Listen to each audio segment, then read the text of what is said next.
Hello everyone, welcome to beyond classes.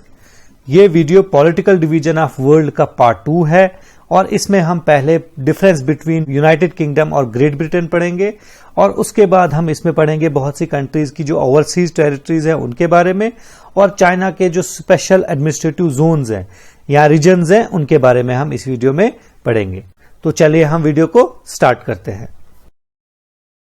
तो आपने बहुत बार यूनाइटेड किंगडम, ग्रेट ब्रिटेन और इंग्लैंड को लोगों को इंटरचेंजेबली इस्तेमाल करते हुए सुना भी होगा और आपने खुद भी इन तीन एंटिटीज को बहुत बार इंटरचेंजेबली यूज किया होगा। लेकिन यह बात गलत है, इनमें काफी डिफरेंस हैं और वो ही हम पहले आज पढ़ने वाले हैं। आपको स्क्रीन पे लिखा हुआ दिख रहा होगा, आप इसको पढ़ सकते हैं, लेकिन मैं आपको सीधा मैप पे लेके चलता हूं जहां पे विजुअलाइजेशन के थ्रू आपको ज्यादा समझ आ जाएगी। तो आप देखिए, ये है हमारा वर्ल्ड और यहां पे है यूरोप, है ना। ये भी यूरोप का ही हिस्सा है, ये सारा यूरोप है। और यूरोप के जो नॉर्थ वेस्ट कोस्ट में आप देखोगे ग्रुप ऑफ आइलैंड्स है। ये जो है ये ग्रुप ऑफ आइलैंड है, ये हमें दिख रहा है बड़ा यहां पे। इसको बोला जाता है ब्रिटिश आइल्स। आइल्स का मतलब होता है आइलैंड। तो ये है ब्रिटिश आइल्स और ब्रिटिश आइल्स में काफी आइलैंड्स हैं, कुछ छोटे छोटे और दो मेजर बड़े। तो जो छोटे आइलैंड्स हैं उनके बारे में तो हमें पढ़ने की जरूरत नहीं है, वो इतना इंपॉर्टेंट नहीं है। लेकिन ये जो दो बड़े, एक ये और ये आइलैंड है, इनके बारे में हमें आज पढ़ना है। तो ये जो बड़ा वाला आइलैंड है इसको बोला जाता है ग्रेट ब्रिटेन, ठीक है। तो इसका क्या मतलब है कि ग्रेट ब्रिटेन जो है वो खुद में एक कंट्री नहीं है, बल्कि ग्रेट ब्रिटेन एक ज्योग्राफिकल एरिया है, एक आइलैंड है और इसमें खुद में बहुत सी कंट्रीज सिचुएटेड हैं, ठीक। और ये जो दूसरा छोटा वाला आइलैंड है इसका नाम है आयरलैंड और ये आयरलैंड भी एक ज्योग्राफिकल एरिया है क्योंकि इसमें भी दो कंट्रीज आती हैं। तो अगर हम ग्रेट ब्रिटेन की बात करें तो इसमें कौन कौन सी कंट्रीज आती हैं? एक है स्कॉटलैंड जो ब्लू में है, उसके बाद है इंग्लैंड रेड में और वेल्स येलो में। तो इसका मतलब क्या है कि Great Britain is equal to Scotland plus England plus Wales. इसका मतलब क्या है, यहां पे हमें क्या पता चला कि ग्रेट ब्रिटेन कंट्री नहीं है बल्कि ये एक आइलैंड है और इसमें तीन कंट्रीज हैं। इतना क्लियर है। तो अगर हम आयरलैंड की बात करें तो इसमें दो कंट्रीज आती हैं, एक है नॉर्दर्न आयरलैंड जो ग्रीन में है और दूसरा है रिपब्लिक ऑफ आयरलैंड जो यहां पे ग्रे में है।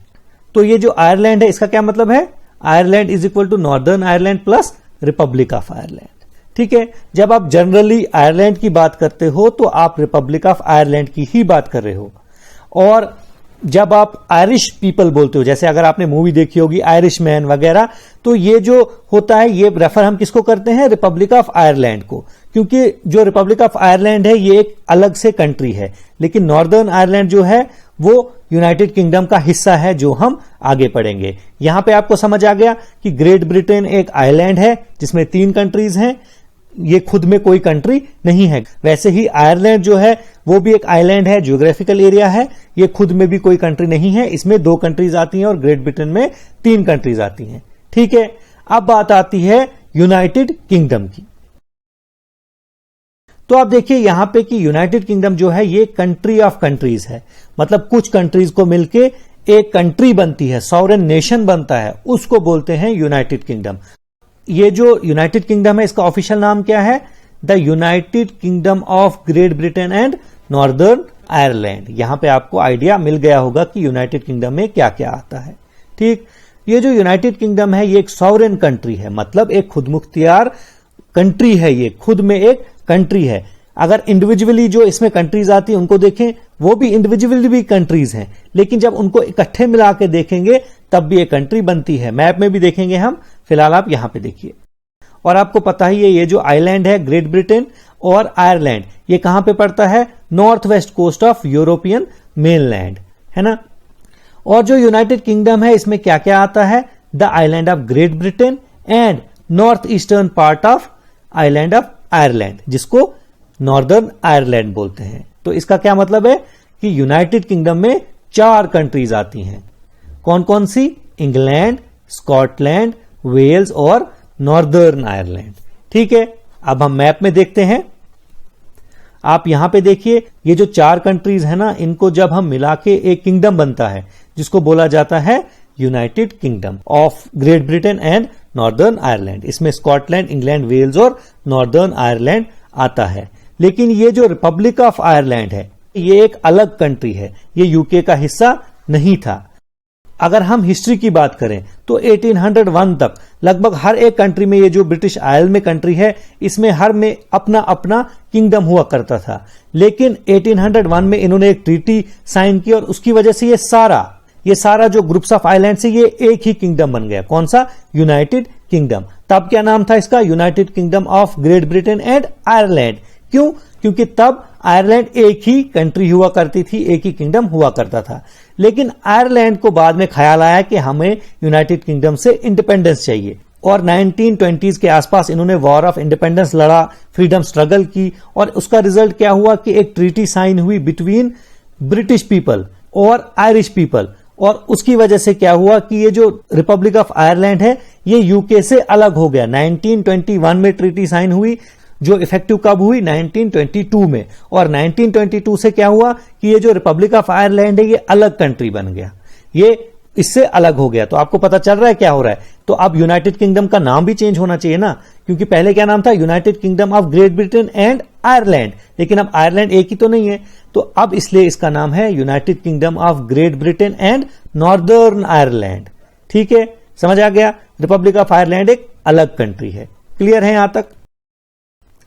तो अगर हम यहां पे देखेंगे ये जो 4 कंट्रीज हैं जो यूनाइटेड किंगडम का हिस्सा हैं, उनकी कैपिटल क्या है? इंग्लैंड की आपको पता होना चाहिए लंदन है, स्कॉटलैंड की एडनबरा, वेल्स की कार्डिफ और बेलफास्ट है नॉर्दर्न आयरलैंड की।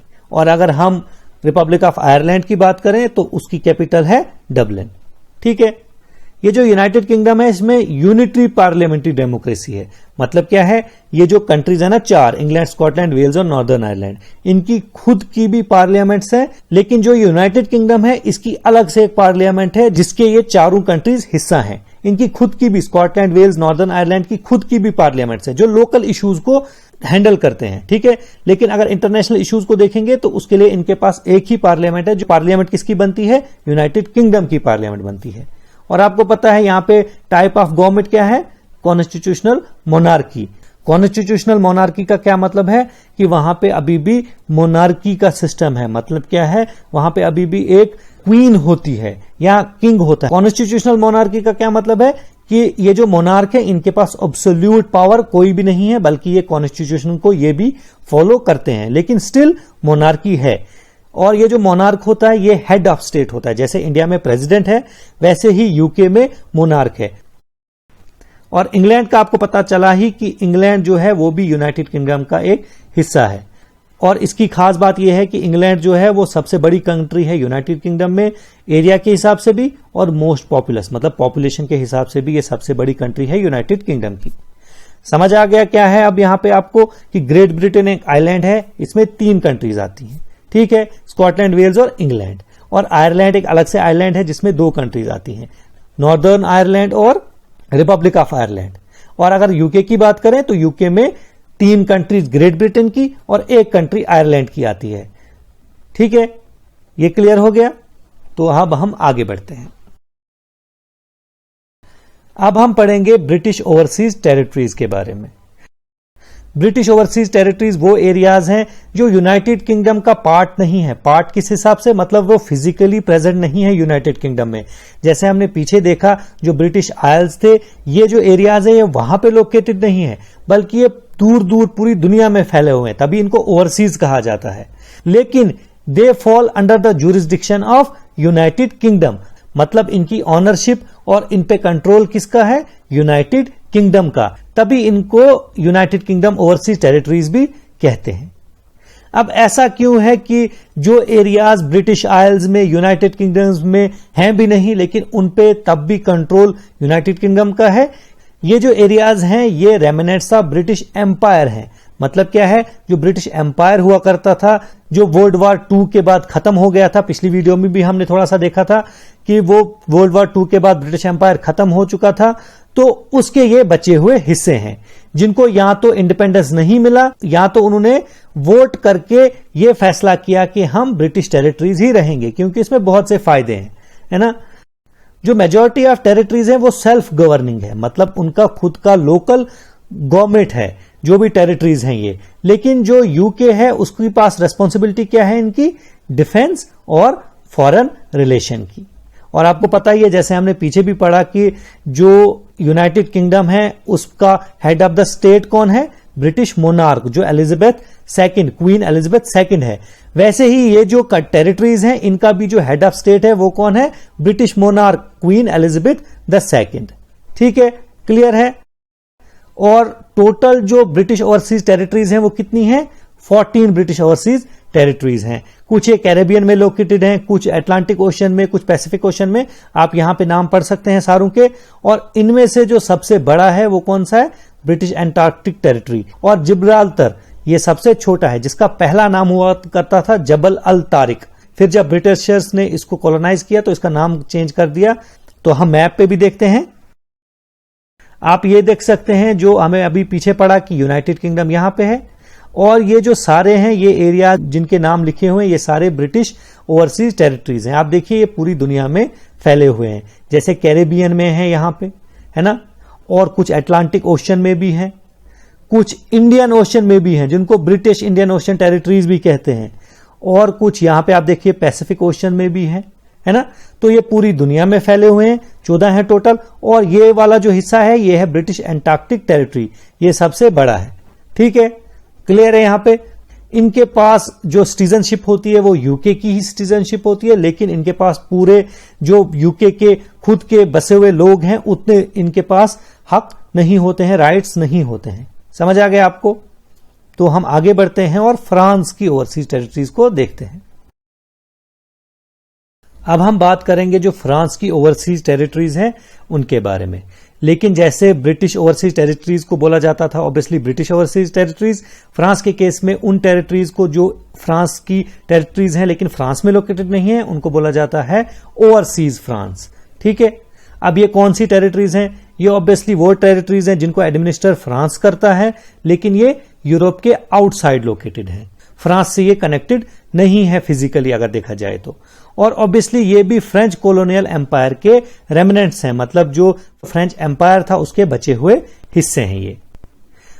लेकिन यहां पे एक स्पेशल बात यह है कि जितनी भी टेरिटरीज हैं उनके अलावा जिनमें परमानेंट इनहेबिटेंट्स नहीं है, मतलब जिनमें लोग नहीं रहते हैं, उनके अलावा जितनी भी टेरिटरीज हैं उनको रिप्रेजेंटेशन है जो फ्रांस के दोनों हाउसेज है ना पार्लियामेंट के, नेशनल असेंबली और सेनेट, दोनों में उनको रिप्रेजेंट किया जाता है, मतलब उनके नुमाइंदे वहां पे रिप्रेजेंट होते हैं। उनको मिला के फ्रेंच पार्लियामेंट बनती है। मतलब आप देखिए यहां पे क्या है, यहां पे इनको ज्यादा हक दिए गए हैं, इसीलिए इसको ओवरसीज फ्रांस कहता है। ठीक है, वहां पे ब्रिटिश के केस में ब्रिटिश ओवरसीज टेरिटरीज कहा जाता है, लेकिन यहां पे ओवरसीज फ्रांस मतलब फ्रांस जो एक्चुअल में वो फ्रांस नहीं बल्कि दूर फ्रांस, लेकिन है ये फ्रांस के इंटेग्रल पार्ट। और इनकी जो नेशनैलिटी होती है वो फ्रेंच ही है, मतलब वो खुद को फ्रेंच नेशनल बोलते हैं। और ये फ्रांस के प्रेसिडेंट के लिए भी वोट कर सकते हैं। ब्रिटिश ओवरसीज टेरिटरीज के लोग ऐसा नहीं कर सकते हैं। तो फ्रांस की जो 11 इनहेबिटेड मतलब जिनमें लोग रहते हैं वो ओवरसीज टेरिटरीज कौन सी हैं, यहां पे लिखा हुआ है, जिसमें से सबसे इंपॉर्टेंट है फ्रेंच गुयाना। ठीक है, ये इंपॉर्टेंट क्यों है ये मैं जब मैप दिखाऊंगा वहां पे बताऊंगा। ठीक, और जो 2 अनइनहेबिटेड है मतलब जहां पे लोग नहीं रहते हैं वो है क्लिपरटन और French southern and Antarctic lands. ठीक है, और इनमें से सबसे बड़ी कौन सी है, फ्रेंच गुयाना, और स्मॉलेस्ट कौन सी है, सेंट बार्थलेमी। ठीक है, यहां तक क्लियर है। तो अब हम मैप देखते हैं। तो आप देखिए फ्रांस कहां पे लोकेटेड है, ऑब्वियसली यूरोप में है, तो यहां पे फ्रांस है। मैं किस लिए कह रहा था कि फ्रेंच गुयाना जो है वो इंपॉर्टेंट है, क्योंकि आप देखिए ये साउथ अमेरिका में लोकेटेड है। बाकी अगर आप देखोगे बाकी लगभग आइलैंड हैं सारे, एटॉल्स वगैरह हैं सारे, है ना, लेकिन ये फ्रेंच गुयाना जो है वो साउथ अमेरिका में एक जगह है। ठीक है, तो इसलिए इंपॉर्टेंट बनती है। यहां पे आप देखिए यहां पे भी न्यू कैलेडोनिया है, यहां पे फ्रेंच पोलिनेशिया वगैरह है। देखिए इनको 100% आपने रट्टा मार के याद रखने की कोई जरूरत नहीं है, बस इनका थोड़ा आपको पास आइडिया होना चाहिए कि फ्रेंच ओवरसीज टेरिटरीज कौन सी हैं और ब्रिटिश ओवरसीज टेरिटरीज कौन सी हैं। और ये नॉलेज आपको सिर्फ इस एग्जाम में काम नहीं आएगा बल्कि आगे जितने भी एग्जाम होंगे उनमें काम आएगा, और आपको जिंदगी में भी ऐसे भी जनरली भी ये आपको पता होनी चाहिए चीजें, है ना। तो हम आगे बढ़ते हैं। अब हम बात करते हैं territories of the United States of America के बारे में।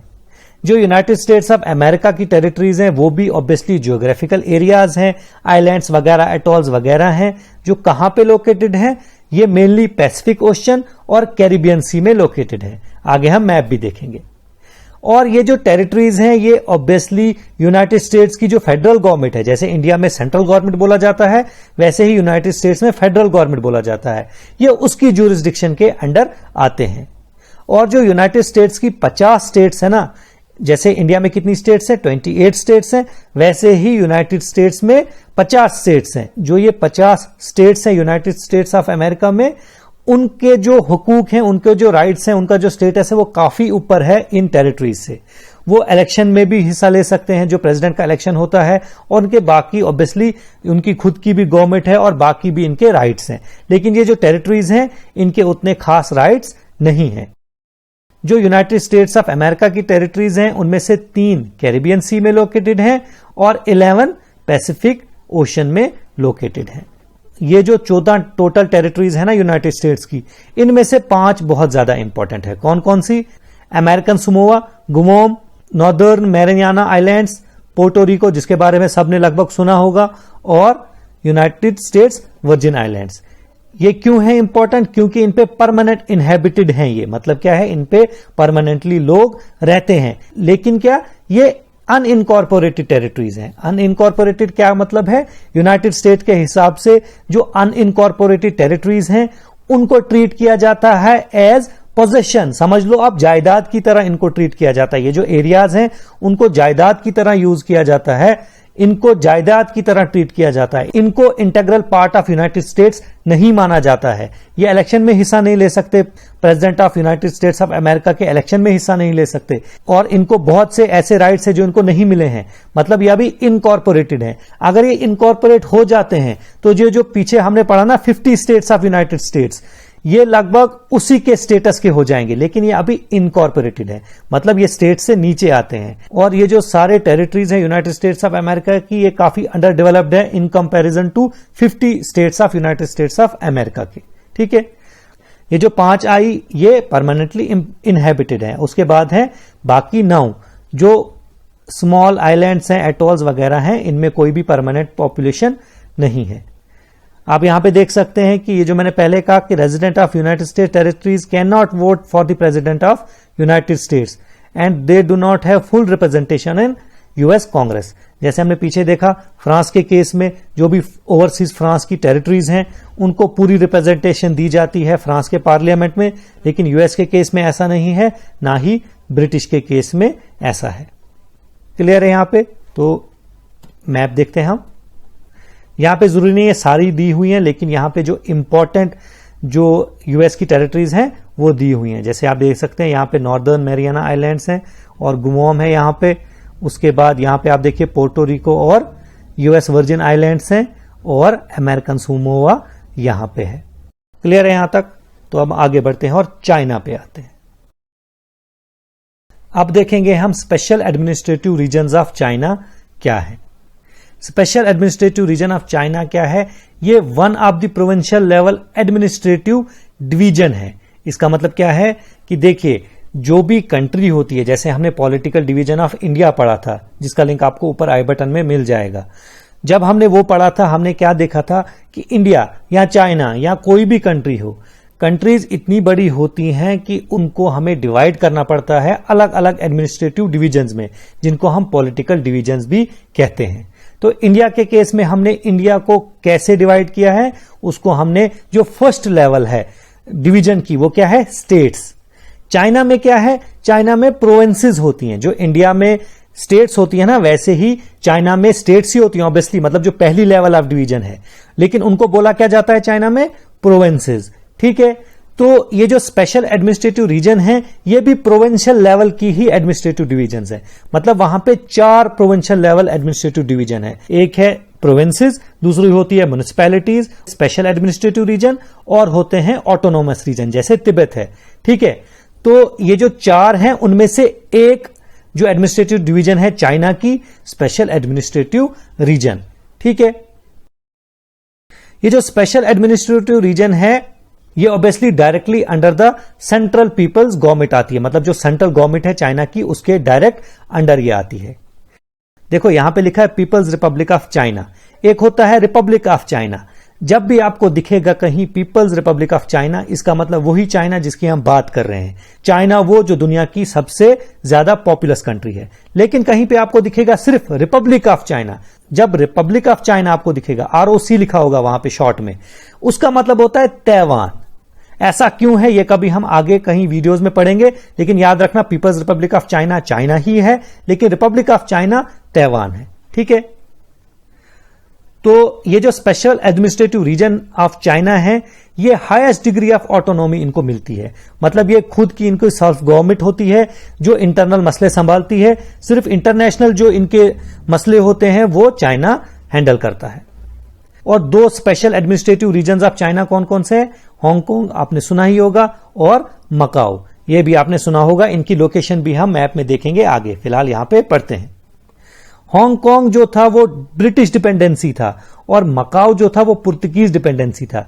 मतलब क्या था, ब्रिटिश ने हांगकांग को लीज पे लिया था चाइना से, ठीक है, और पुर्तगीज ने मकाओ को लीज पे लिया था। ब्रिटिशर्स ने जो लीज पे लिया था हांगकांग, वो लिया था 99 ईयर्स के लिए। मकाओ का मुझे याद नहीं है कि पुर्तगाल ने उसको कितने टाइम के लिए लीज पे लिया था, लेकिन ब्रिटिशर्स ने हांगकांग को 99 ईयर्स की लीज पे लिया था। तो जब लीज खत्म हो गई तो ऑब्वियसली वापस देना था चाइना को इन टेरिटरीज को, ब्रिटिशर्स ने और पुर्तगीज ने। तो चाइना को 1997 में हांगकांग वापस मिला और 1999 में मकाओ वापस मिला। ठीक है, और उसके बाद ये फिर बने special administrative regions of China. जैसे हमें पता ही है कि ये जो दो स्पेशल एडमिनिस्ट्रेटिव रीजन्स हैं चाइना के, जितने भी इनके अफेयर्स हैं ये खुद संभालते हैं, जितने भी इनके मसले होते हैं ये खुद संभालते हैं। लेकिन दो इंपॉर्टेंट अफेयर्स के अलावा, कौन कौन से?